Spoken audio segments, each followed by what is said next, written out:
Hello, good morning. Happiest of birthdays to the May 6th babies out there. We're going to see what is going on here for the next 24 hours for all those who are drawn to this video. I am posting it on May 6th, but it may not be May 6th when you see it. So we're setting the intention for a message for the next 24 hours. So without further ado, my dears and my darlings, let's see what we have coming up here. Ooh, hello. Hello. Our lovely lady, Temperance, is in the house. Major Arcana card. So, even though I'm setting an intention for the next 24 hours, the next 24 hours is going to be a significant shift and a significant change. The Major Arcana cards come up anytime we're coming into a new chapter. It's a defining moment in our life. The things that we're experiencing are directly connected to what we came here to learn, what we came here to accomplish. So in essence, we can't fail, right? As long as we keep moving forward.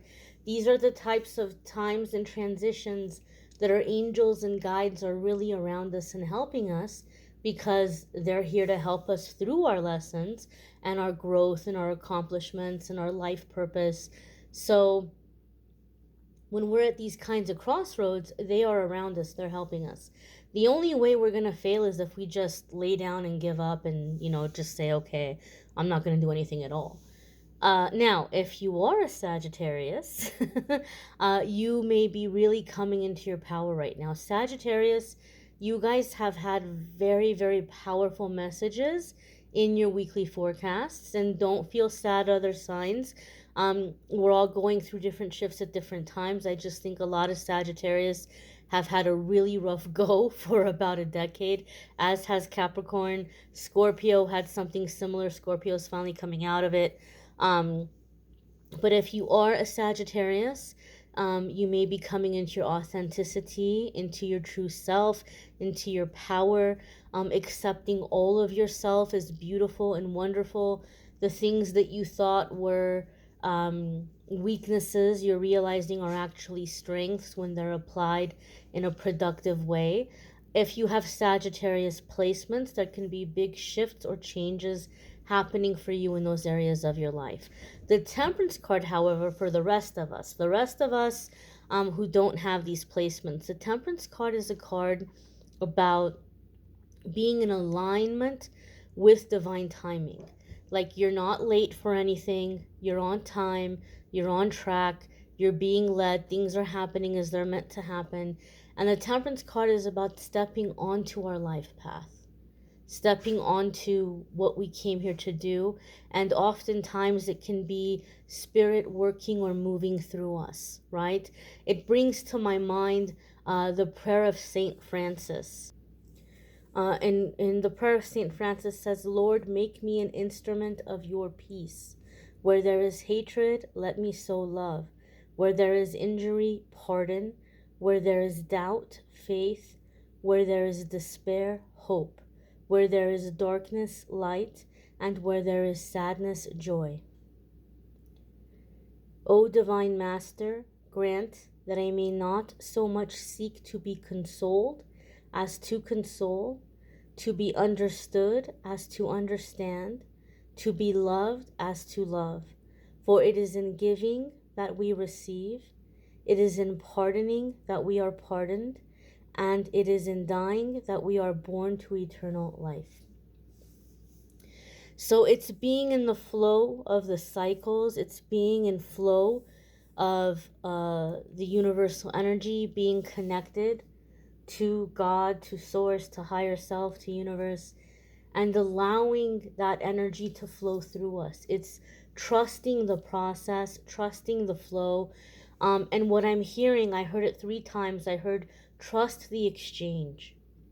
Trust the exchange. I want to talk to you guys here very briefly about those of you. I talked about false alarms, right? That there's going to be false alarms along the way. And that came up when we did the four of cups came up a couple of days ago.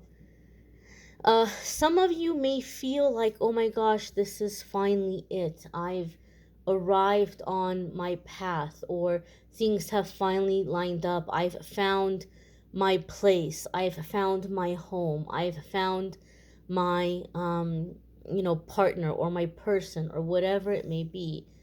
And then there's another transition and we move on again. Or you think this is your person and you think it's going to go in a different direction, but it doesn't. Know and understand that these experiences came to you for a reason on your path to serve a purpose. And they gave you what they were meant to give you. And so not everything is a false alarm, okay? Some things run their course.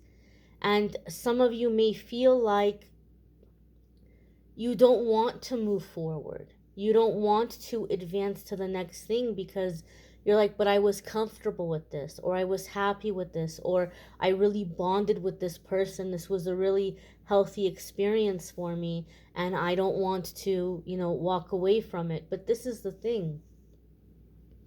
If you were badly injured and you ended up in the hospital, and the doctors, like, let's say you were badly injured because of mistreatment, right?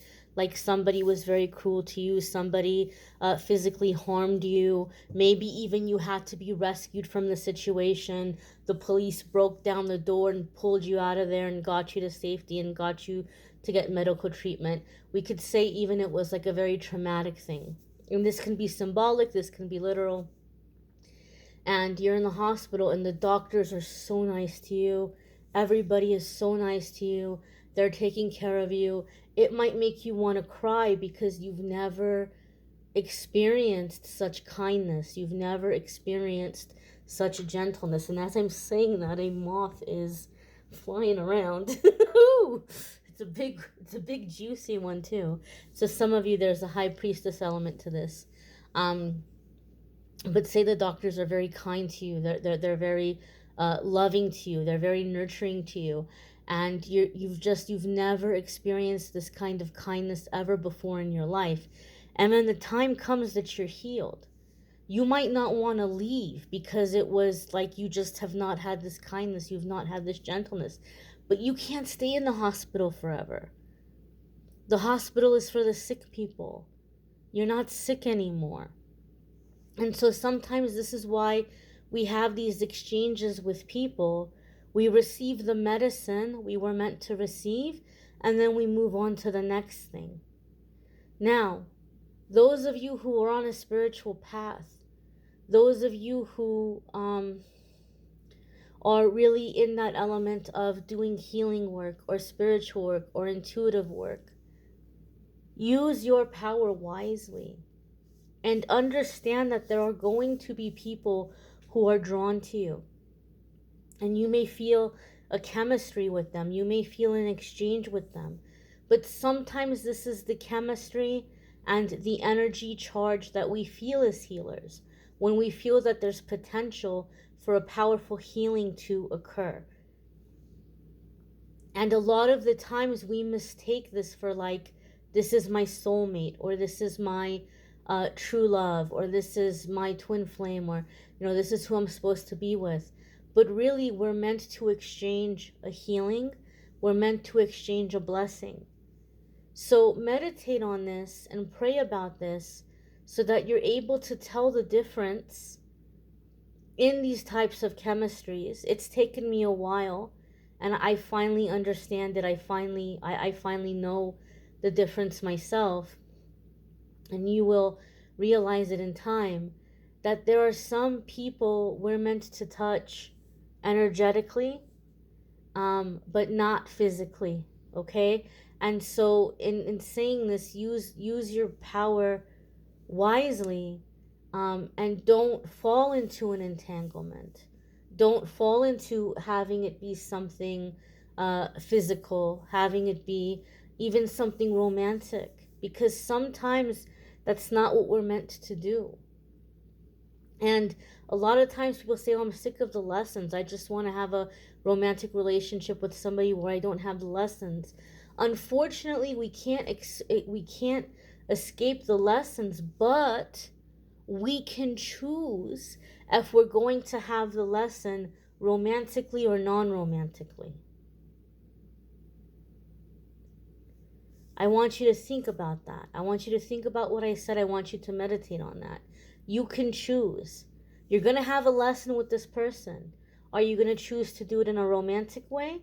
Are you going to choose to distance yourself and do it in the sense of two human beings interacting with each other without bringing passion or romance into it? Those of you who are healers, and those of you who are stepping onto the path of healing, you need to recognize, you need to realize, especially right now that a lot of us are connecting, we're coming into a higher frequency, we're coming into a higher vibration. I talked about the high priestess, right? That moth came to give us this message.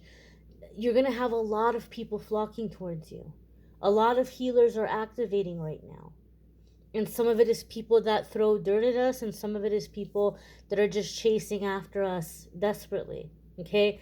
I'm not a hideous person, but I am by no means a cover girl. I am by no means somebody who's going to walk in a room and based on physical merits, everybody stop and turn around and go, "Oh, who is that?" Right? I'm all right. I'm decent, but I'm not like, some, hot thing here. But my friends have been joking recently because it's like every time I go out, I'll be driving in my car and a car will pull up and somebody tries to talk to me, or they'll turn back around like, "Hey," and it's been crazy. And they're like, "Girl, what is your secret?" My hair's not brushed, I don't have makeup on, I'm in my sweats. And a lot of you are going to be experiencing this too. It's your energy. Use that wisely. Okay, don't use it to get things out of people. Don't use it to manipulate anyone. Don't use it to fill a personal void or seek validation, because even though we're healers, that doesn't mean we don't have our own stuff that needs to be healed. So pray about it, meditate about it, that you can understand, why you're in somebody's life, why somebody is in your life.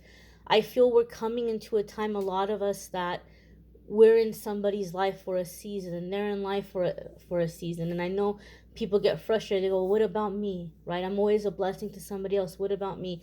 You're receiving something from that. You're receiving healing from that. What it is going to be different, each time. So you have to ask yourself, what did I get out of this? What did I get out of this? How did it heal me? How did it strengthen me? What new tool did it give me? Because I promise you, there is always an exchange. That is the way the universe works. All right, that was deep. You may want to check out the weekly forecasts if you haven't already. I know we're at the end of the week, but maybe you can check it out and see if it resonates with the week that you've had. I'm going to be getting the forecast for next week up over the weekend. I'm also getting private readings out. I'm a little bit behind. I apologize with the delays. It's just been that they're working on my place, and I've begged my landlord so many times to just let me know, like, can we work out a schedule? But I'm in like a little Hicksville, out in the middle of nowhere town, and they do not care. There's no scheduling. People just show up whenever the heck they feel like it. There's no such thing as scheduling or appointments. And so I've just had men in and out, and coming by and knocking things down and sawing things, and it's been very loud, and I don't want to record when there's all that chaos happening. So it's taking me a little longer to post, but I do appreciate your patience. I thank you all for watching, liking, sharing, commenting, subscribing. I love you guys more than you know. I'm sending you all love and healing and blessings. Don't be afraid to embrace these changes, to come into this power, and to step on your path, my dears. Take care and be well.